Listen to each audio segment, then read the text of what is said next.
Chapter 84, Pramuka, 2. Jalan menuju ruang bos dibuat dengan monster. Saya tidak berencana membiarkan Kim Suho merawat mereka. Karena mereka berada pada level yang bisa saya bunuh dengan pistol saya ingin membunuh mereka dan berpura-pura membantu.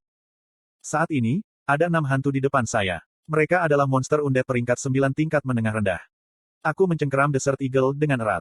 Bahkan dalam gelap gulita, eksterior platinumnya bersinar terang. Aku membidik mata kanan hantu yang membengkak, tempat otak kecil mereka berada. Saya menarik pelatuknya tanpa ragu-ragu. 6 peluru ditembakkan secara bersamaan, menembus titik vital hantu itu. Cahaya biru tampak menyala, lalu hantu-hantu itu runtuh. Oh, seperti yang diharapkan. Kim Suho berseru kagum. Namun, saya tidak punya waktu untuk merasa bahagia. Saya beroperasi dengan prinsip strong against weak, weak against strong. Meskipun saya bisa membantai pasukan lemah, saya tidak akan menghadapi peluang melawan seorang ahli tunggal. Tidak, saya harus melarikan diri dari seseorang bahkan sedikit di atas saya. Ayo cepat, kita tidak punya waktu. Kami berlari melewati gua. Monster ada di setiap sudut, tetapi karena mereka lemah, mudah untuk merawatnya. Setelah berlari sekitar 10 menit untuk merawat hantu, zombie, dan hantu, kami tiba di depan dinding batu raksasa. Pada pandangan pertama, sepertinya jalan buntu, tetapi simbol aneh tertulis di dinding. Simbol-simbol ini adalah bahasa kuno yang hanya ada di Dungeons. Berkat teknologi modern, bahasa kuno tingkat ini dapat diterjemahkan menggunakan jam tangan pintar. Itulah yang dilakukan Kim Suho dalam cerita aslinya juga. Saya mengeluarkan jam tangan pintar saya dan memindai simbol-simbol di dinding. Ini, dan itu, selalu menyertai satu sama lain. Diamati dari jarak dekat, ini, dan itu terasa serentak. Tapi dari jauh, ini datang sebelum itu. Apa ini?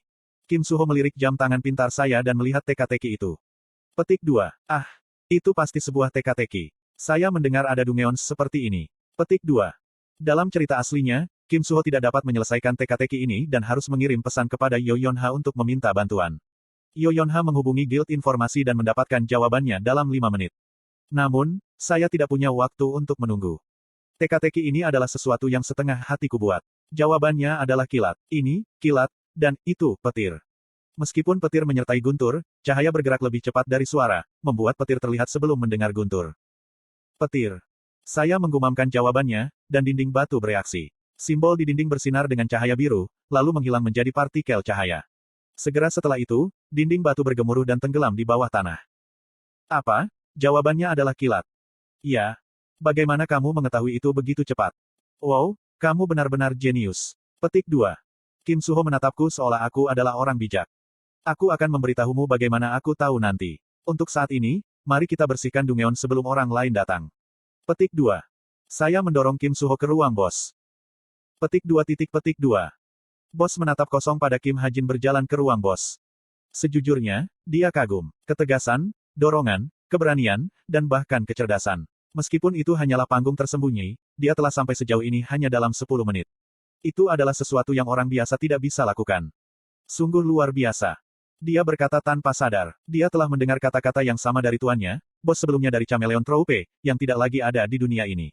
Dia tiba-tiba bertanya-tanya, apa yang guru lihat dalam diri saya untuk mengatakan itu? Dia menghela nafas panjang. Dengan apa yang terjadi hari ini, dia menjadi yakin. Kim Hajin adalah seseorang yang dia inginkan di sisinya. Tetapi sebelum itu bisa menjadi kenyataan, ia harus memenuhi beberapa syarat. Kondisi yang paling penting adalah apakah dia bisa membunuh manusia tanpa ragu-ragu. Ark, ini labirin. Mengapa panggung tersembunyi begitu rumit? Diam.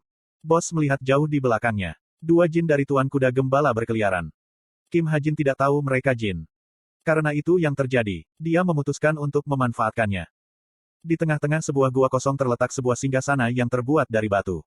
Duduk di atas tahta ini adalah pendekar penghancur, menatap kami. Dia benar-benar tertutupi baju besi hitam.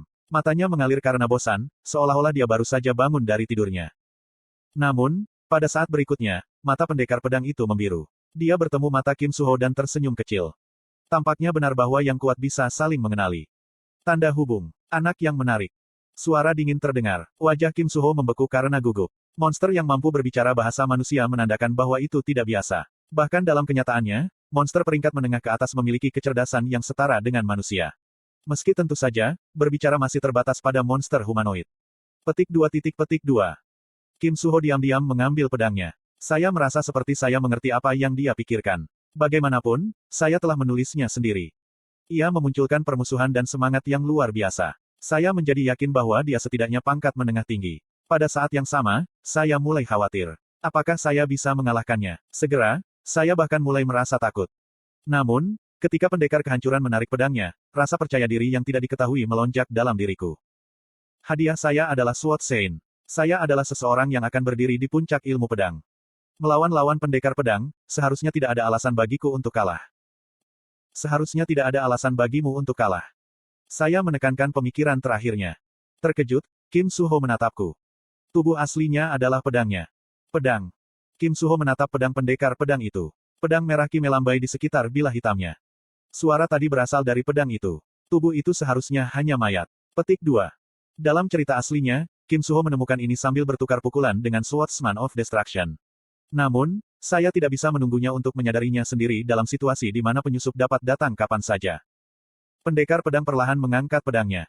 Bilahnya bergetar, mengeluarkan suara kaku. Datang, sudah lama sejak saya terakhir kali mendapatkan tubuh. Kim Suho melangkah. Saya juga mengambil pistol saya. Kamu tidak perlu menyerang tubuhnya. Tekan saja pedang. Saya akan mendukung Anda dari belakang. Petik 2. Saya percaya kamu. Sekarang, giliran Kim Suho. Pedang yang dia miliki di tangannya haruslah pedang peringkat tinggi yang bahkan dia pinjam untuk beli. Kekuatan sihir dari Sword Saint bangkit dengan jelas dari pedang kelas tinggi ini. Pendekar pedang kehancuran melakukan langkah pertama, dengan terburu-buru masuk dan menghunus pedangnya. Kim Suho mengangkat pedangnya dan memblokirnya. Koang. Kedua pedang itu berbenturan. Pendekar pedang kehancuran menarik pedangnya kembali dan berulang kali dipukul jatuh. Seolah-olah dia ingin mematahkan pedang Kim Suho. Namun, bahkan tidak ada goresan pun muncul pada pedang Kim Suho. Biasanya, itu sudah dihancurkan beberapa kali oleh kekuatan pendekar pedang kehancuran dan kepadatan kekuatan sihirnya. Namun, kekuatan sihir Sword Saint tidak bisa jatuh ke logam belaka. Melihat mereka berkelahi, perlahan-lahan aku mengangkat senjataku. Saya tidak bisa menggunakan senapan karena bisa melukai Kim Suho. Menggunakan senapan sniper dalam jarak dekat ini akan menurunkan akurasi. Tanpa pilihan, saya memilih pistol. Dentang, koang, koong, koang. Di bawah suara gemuruh, aku mengarahkan senjataku ke bahu pendekar pedang itu. Kemudian, pada saat pedangnya berbenturan dengan Kim Suho, aku menembak. Su. Peluru ringan itu melesat ke depan, meninggalkan jejak putih di belakangnya, lalu menggali ke dalam tubuh si pendekar pedang itu.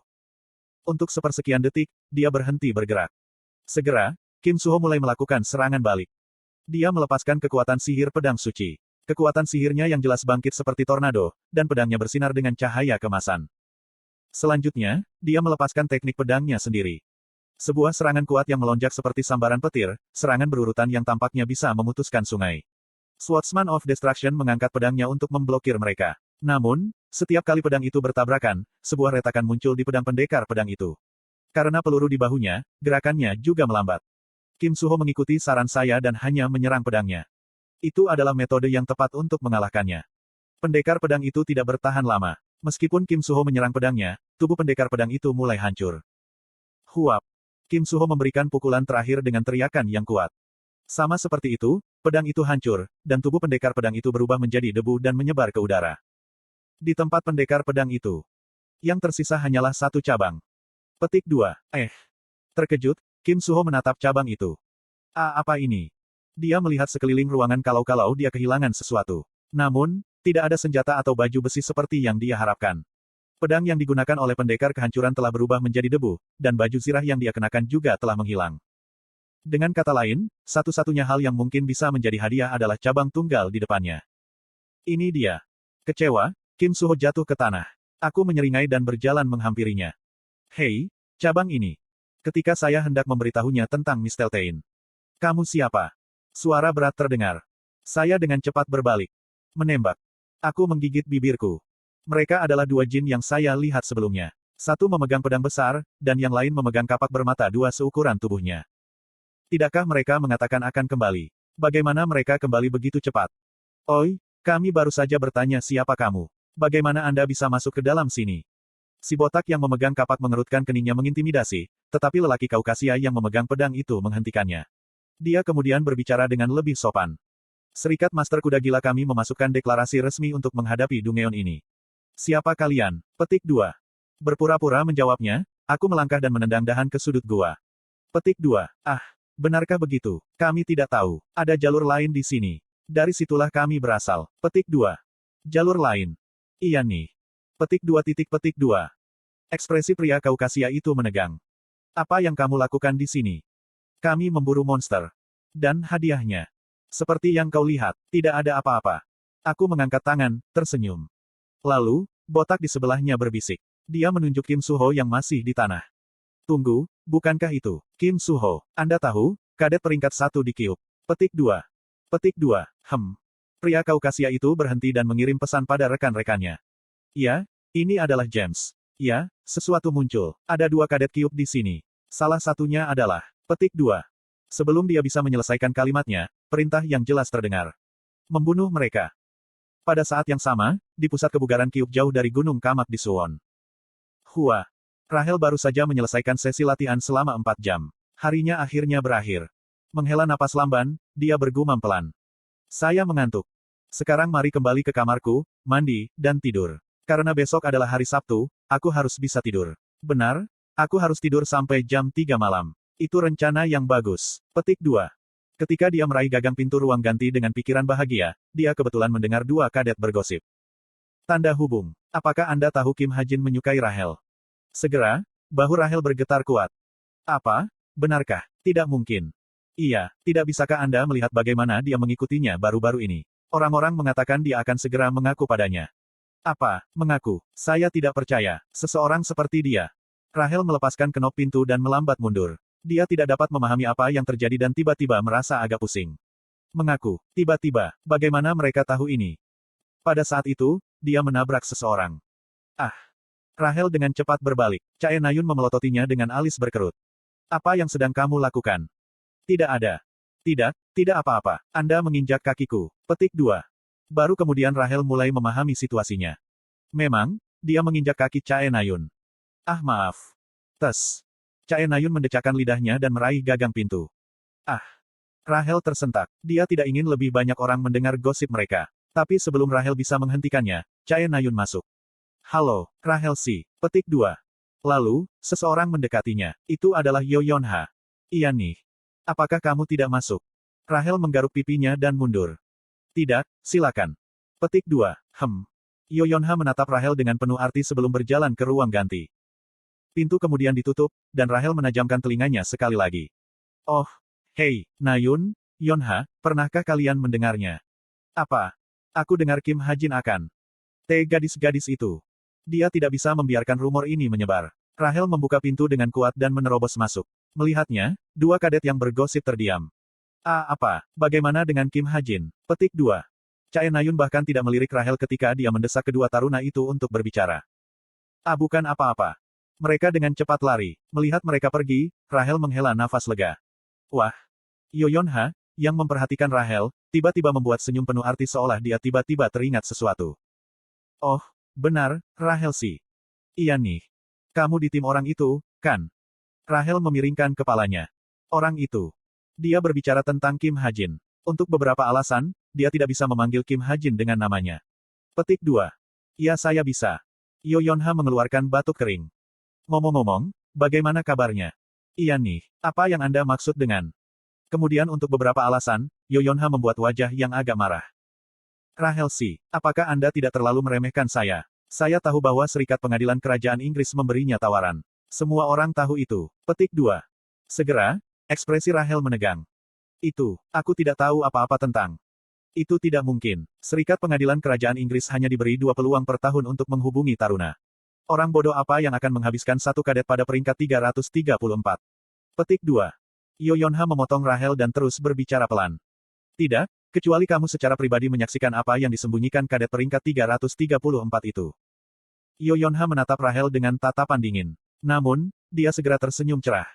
Petik 2. Yah, aku bercanda, tapi saya pikir Anda tidak seharusnya menggunakan Guild Royal Court dengan mudah.